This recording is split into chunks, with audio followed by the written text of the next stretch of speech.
صراط المستقيم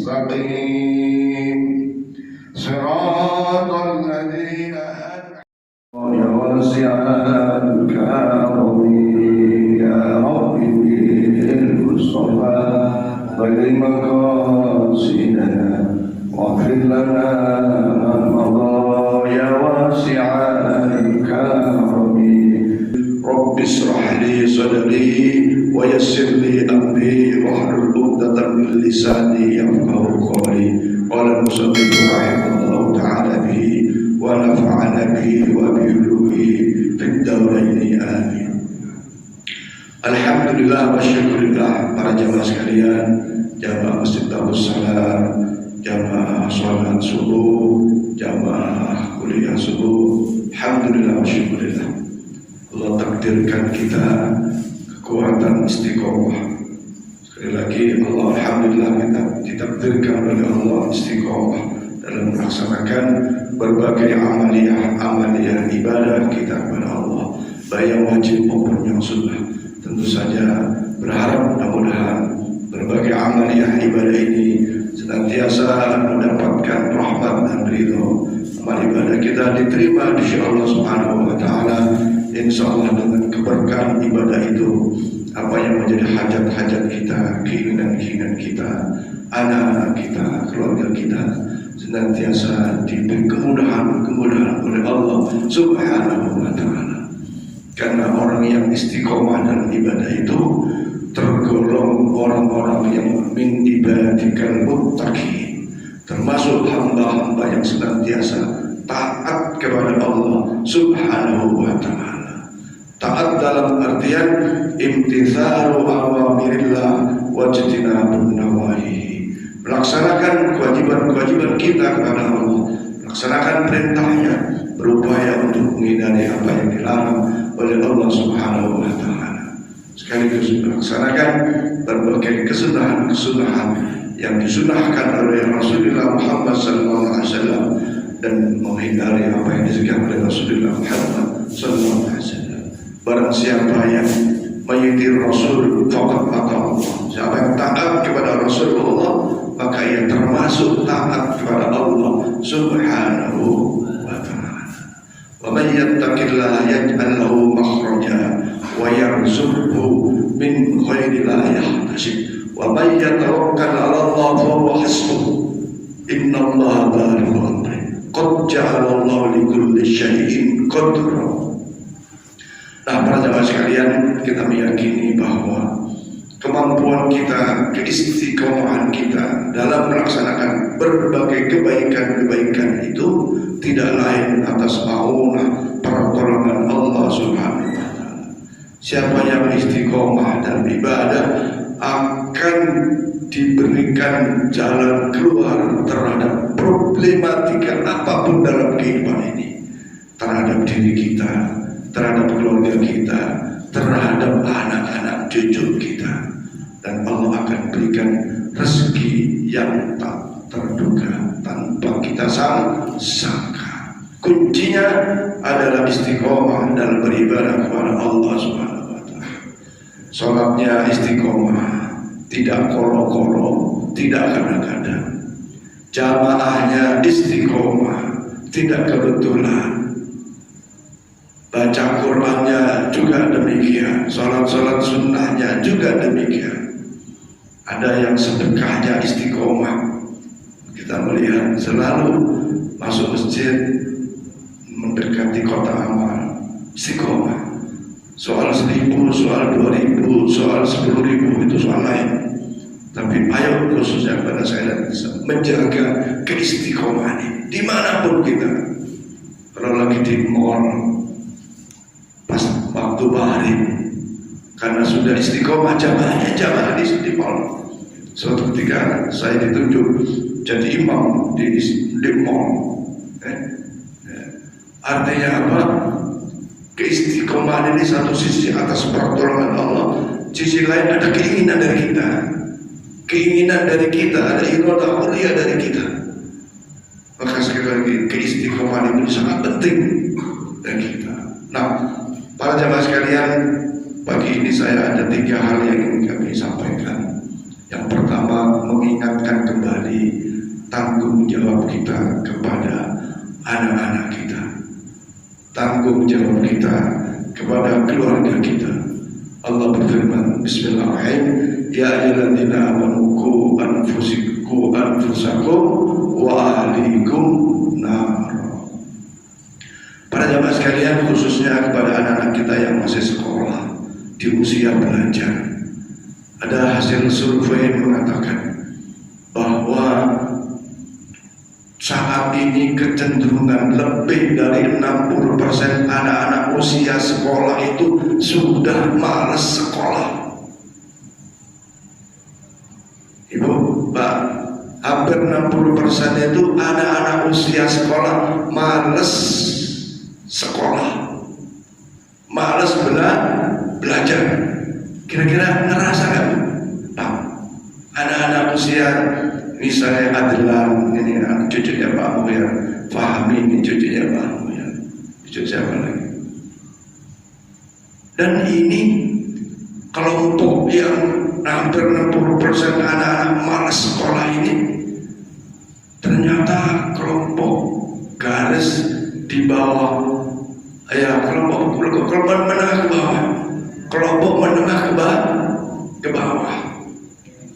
Bayangkan, lebih suka kepada pegang HP, lebih suka kepada bikin konten, dan sebagian lagi lebih parah, lebih suka memainkan game dan judi online. Ini ayo kita lihat anak-anak kita. Mereka kecenderungannya, kemarin khutbah disebut, ternyata kefakiran sekarang ini, kalau dulu fakir itu benar-benar tidak punya beras, tidak punya makanan untuk hari ini atau untuk hari itu. Tapi sekarang orang dibilang nggak punya kuota, nggak punya pulsa. Ya, Masya Allah. Ayo kita introspeksi pada kita. Dan ini kecenderungannya seperti itu. Apalagi ya, kita di lingkungan yang Masya Allah, maaf disebut sebagai lingkungan pikiran, daerah-daerah dekat sungai, daerah-daerah, ya Allah, sekarang ini Bapak, anak kecil itu sudah bisa main judi dengan angka 5.000, dengan angka 10.000, dan ini anak beranak itu maksudnya ya bapaknya iya, ya ibunya iya, ya anaknya iya, dan secara turun-temurun. Ya, Masya Allah. Ayo kita lihat kembali anak kita.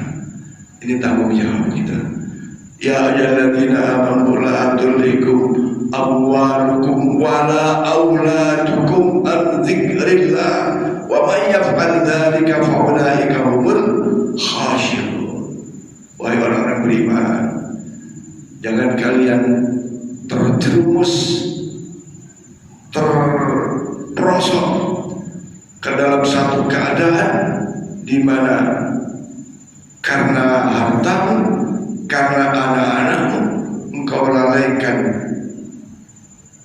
kepada Allah Subhanahu wa Ta'ala. Gara harta lupa sholat, gara permainan, lupa ibadah, lupa agama, gara-gara macam-macam, gara-gara anak, ya, lupa kepada Allah Subhanahu wa Ta'ala, maka termasuk kita orang-orang yang sangat-sangat rugi. Nah, hadirin-hadirin sekalian, karena anak ini adalah amanah dari Allah Subhanahu wa Ta'ala, dan kita akan ditanya oleh Allah tentang bagaimana pola kepada anak-anak kita, maka ayo kita kembali melihat amanah Allah kepada kita terhadap anak-anak kita. Jangan sampai anak-anak kita melupakan Allah Subhanahu wa Ta'ala, tidak sholat, tidak bisa baca Quran, tidak melakukan satu amalan-amalan yang sesuai dengan perintah Allah dan Rasulnya. Yang kedua, ada analisa bahwa ternyata anak-anak kita ini akhlaknya sangat jatuh, terperosok. ta'adubnya, sopan santunnya sangat merosot, sangat jauh dibanding dengan zaman, bisa jadi zaman kita jadi anak. Ya, ketawaduan, kesopanan, budi pekerti, akhlakul karimah nyaris hilang dalam kehidupan anak-anak kita. Dan saya kira kita merasakan itu, kita melihat itu, betapa anak sangat berkurang sopan santun kepada kedua orang tuanya. Oleh karena itu mari kita lihat kembali ya, Rasulullah Subhanahu wa Ta'ala bagaimana menceritakan tentang pola mendidik anak-anak. Di dalam surah Luqman disebutkan ya bunayya innaha in takun misqala habatin min khardalin fatakun fi sakhratin aw fis samawati aw fil ardi ya'ti bi Allah innallaha latifun khabir. Ternyata akhlak, tata krama ditanamkan dulu kepada anak ya. Contoh anak kecil lari-lari naik meja, naik kursi, ini kan sudah etikanya sudah gak benar.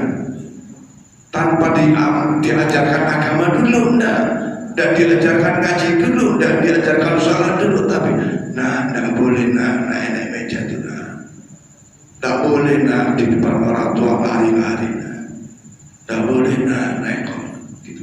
Diajarkan tata krama dulu, baru setelah itu, setelah tata krama ditanamkan kepada anak, baru ya bunayya aqimis shalah. Wahai anak-anakku, ayo sholat, bangun keistiqomahan dalam melaksanakan ketaatan sholat.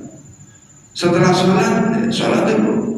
Kalau sholat sudah bisa dijaga dengan baik, dilaksanakan dengan baik, karena fungsi sholat itu adalah inna sholata tanha 'anil fahsya'i wal munkar, secara otomatis itu keburukan akan terhindar. Setidaknya kata Gus Miftah itu, kalau dia sholat berarti ia meninggalkan keburukan. Apa misalnya main game, tapi karena ingat sholat, main gamenya ditinggal, sholat dulu. Berapa lama dia sholat, berapa lama itu pula ia meninggalkan keburukan.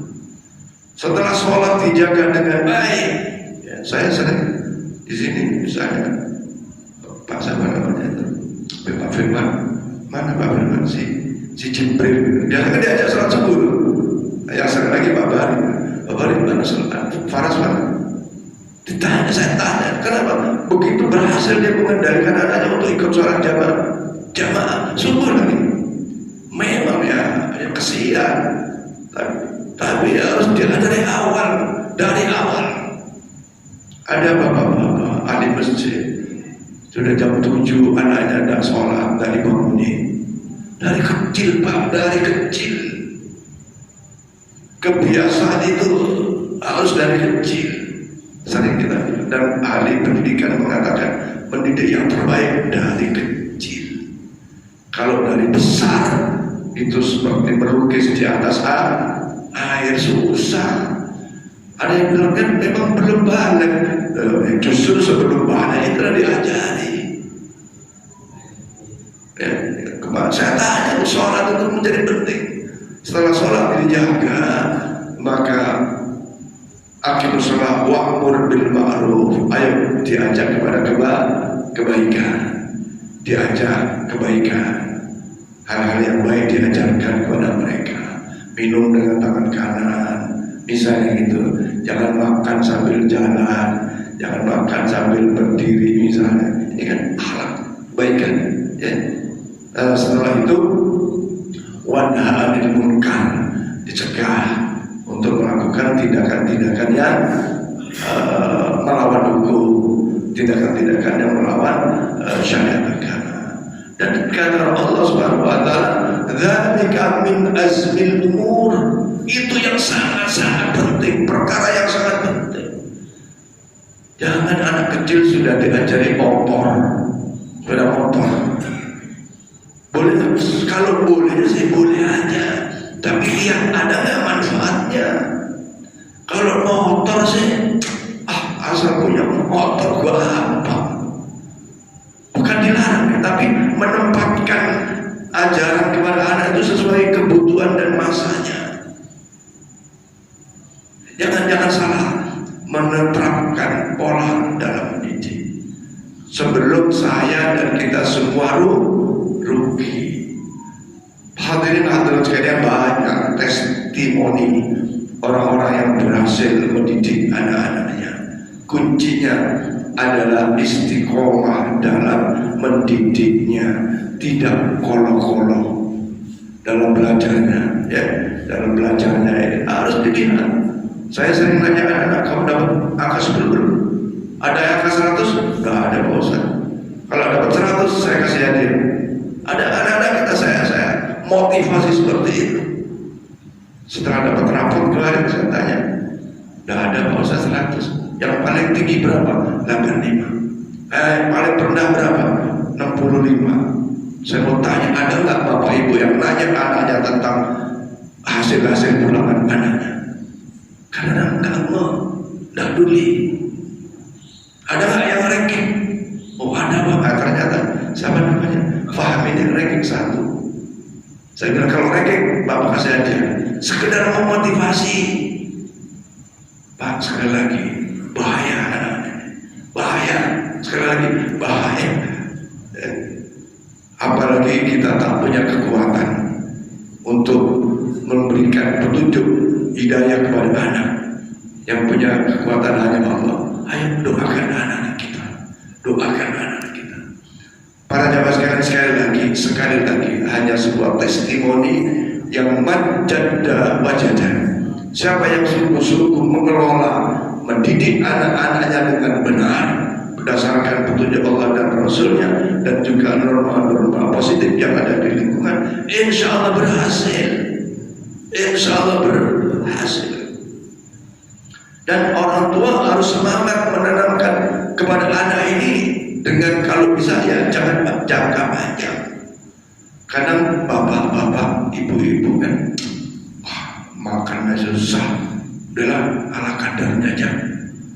Nah ini sekali lagi kemarin saya sampaikan, jangan ngajari anak berpikir miskin. Walaupun mungkin saat ini umpamanya saya miskin, kalau anak kepingin sesuatu yang besar, insya Allah Allah Maha Kaya, nanti akan Bapak beli mobil, nanti cuma bukan sekarang. Insya Allah nanti Bapak akan berikan motor, nanti Allah Maha Kaya. Ya Bani, Ya Mughni, Ya Razzaq, Ya Wahhab, Allah yang Maha Memberi. Jangan ajari anak pesimis. Gak mungkin anak kita, gak mungkin. Ya, dunia ini memang serba mungkin, serba mungkin. Saya terus terang saja merasa, masya Allah, alhamdulillah, ya. Betapa susahnya orang nyari kerjaan. Anak saya dari mulai sekolah sampai selesai kuliah dihitung tuh hanya 2 minggu yang nganggur. Sampai bisa hitung 2 minggu lepas kuliah dan ada kerjaan, dalam arti yang membawa hasil materi. Selama itu bahkan sebelum selesai kuliah pun sudah datang pekerjaan, sudah ada pekerjaan, nyambung. Bahkan anak saya bisa ngitung hanya 2 minggu los. Alhamdulillah sampai sekarang. Dan ini mohon doa Bapak Ibu sekalian, pada tanggal 21 nanti akan penempatan. Kita keluarga berharap ditempatkan di Pontianak dulu. Ya. Memang kita tidak bisa milih, tapi berdoa boleh. Ya, ditempatkan di Pontianak. Mudah-mudahan penetapannya nanti tanggal 21 di Jakarta. Kita berada di Pontianak, karena kalau di luar Pontianak ya saya ikut, istri ikut, kan bidang, ikut anak tadinya. Nah, para jamaah sekalian, si adiknya pun begitu, selesai praktek mengajar di SMA Tahunan, sudah ditawari ngajar di Taruna. Dia bayangkan belum wisuda tapi sudah ditawari. Kenapa? Karena dianggap cara mengajarnya baik. Ya, mungkin Pak Marani kenal Pak Johannes, kepala SMA Taruna. Bayangkan, artinya apa? Peluang-peluang itu begitu mudah. Kuncinya satu sisi ya, insya Allah mereka anak-anak itu ngaji Qurannya rata-rata sebelum subuh. Nah ini orang tua terus menerus mendampingi, terutama ibu, terhadap perkembangan anak-anak kita. Nah jadi para jemaah sekalian, keistiqomahan dalam mendidik dan memang harus sabar, harus sabar. Sekali lagi harus sabar. Kalau nggak sabar, ya nggak bisa kuat, nggak bisa kuat. Bapak-bapak yang punya cucu ya, Pak ada Salsabila, ada yang lain-lain. Anak-anak menjadi sesuatu yang harus kita kondisikan, karena generasi ini masya Allah luar biasa. Ya, yang saya katakan tadi 60% karena sudah malas belajar. Bahkan ada anak-anak level SMA, kenapa nggak sekolah? Nanti pakai paket C aja, paket C. Ya, kalau soal boleh ya boleh. Kita ini mengejar sesuatu yang lebih baik ini bagaimana? Mengejar yang lebih baik ini bagaimana? Ini menjadi sangat penting. Saya banyak melihat ada di sini anak-anak yang usia SD, usia SMP, usia SMA. Bahkan suatu ketika kita bicara, boleh jadi orang lain susah mendapatkan katakanlah perguruan tinggi, tapi kalau dari awal anak sudah dikondisikan, itu nyari perguruan tinggi, tempat kuliah itu gampang, tinggal klik pilihan prodi dan seterusnya. Cuma yang susah ini proses dari awal ini yang kadang-kadang kita tidak istiqomah.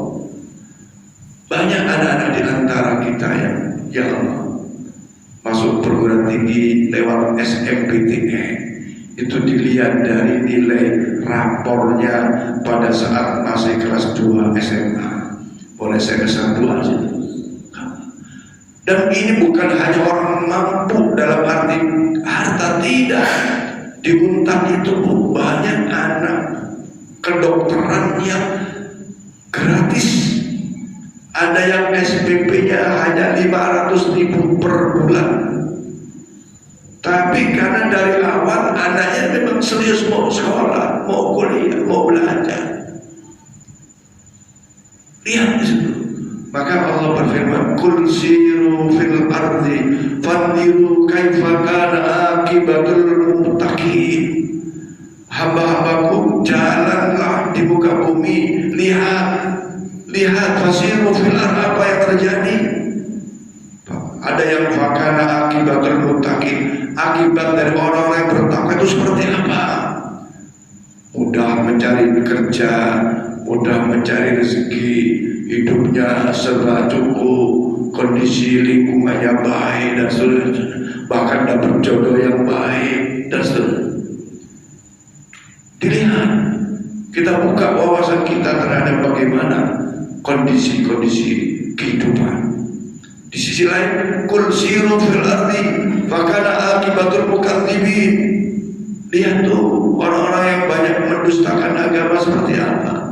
Bahkan akibatul mujrimin, bahkan akibat orang-orang yang banyak dosa, hidupnya sengsara, hidupnya kekacauan dan seterusnya. Saya mengajak kepada kita semua, mari buka wawasan kita terhadap perkembangan kehidupan yang mana memang kita sedang hidup di alam dunia diperlukan oleh kita, di samping tidak melupakan daripada kewajiban akhirat kita dalam istiqomah beribadah kepada Allah Subhanahu wa ta'ala. Jangan udahlah, itu termasuk orang yang pesimis, termasuk orang yang putus asa.